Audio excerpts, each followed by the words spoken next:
Bonjour, nous savons qu'il y a 3 positions d'écoute. Nous les connaissons.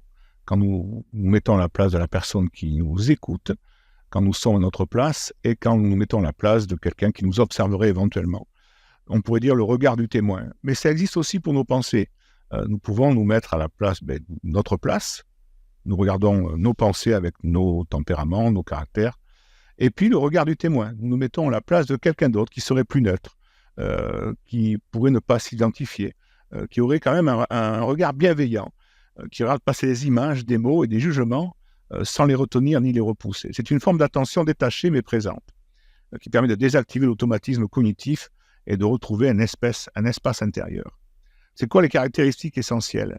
D'abord, il y a un non-jugement actif. On ne cherche pas à corriger ou à censurer les pensées, mais on les regarde juste comme elles sont.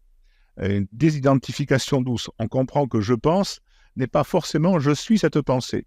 Ça crée une distanciation, une distance saine. Je ne suis pas ce que je pense. En tout cas, pas tout le temps, pas à chaque fois. Ce que je pense est un moment de ce que je suis, et non pas l'intégralité. Une présence stable. Le témoin est là, constant, quand les pensées sont agitées, critiques ou confuses. À développer une bienveillance intérieure. On regarde ses pensées comme on regarderait un enfant jouer, avec la curiosité, sans précipitation, avec bienveillance. Et de fait, c'est un outil de régulation qui permet de réduire la réactivité émotionnelle et de mieux comprendre ses schémas mentaux. C'est une métaphore pédagogique, en fait. C'est comme si on s'imaginait assis au bord d'une rivière. Les pensées sont les feuilles qui flottent à la surface. Tu ne sautes pas dans l'eau pour les attraper, tu les regardes passer. Qu'elles soient belles, sombres ou confuses, tu les regardes.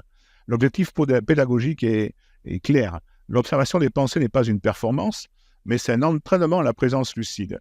Ça permet de réduire la charge cognitive, de déjouer les spirales automatiques et de cultiver une forme de liberté intérieure.